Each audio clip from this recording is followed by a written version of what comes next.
మాటలు చెప్పుకోవటం కాదు, దాని పని. నా ప్రజలు వినుటకు మాత్రం విందులు, గ్రహింపరు. వింటారు.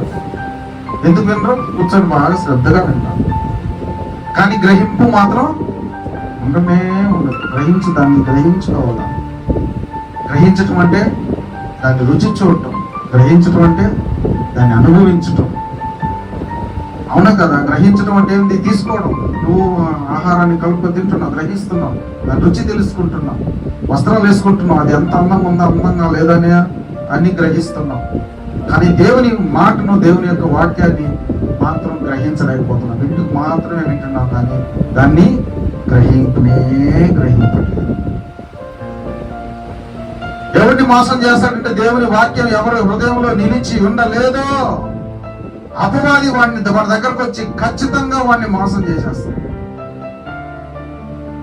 అప్పుడు ఏమని వాడు అనుకుంటాడు, మోసం చేసినా కూడా ఎలా ఏమనుకుంటాడ, ఒకటి ప్రవర్తన వాడికి యథార్థంగా కనిపిస్తుందంట.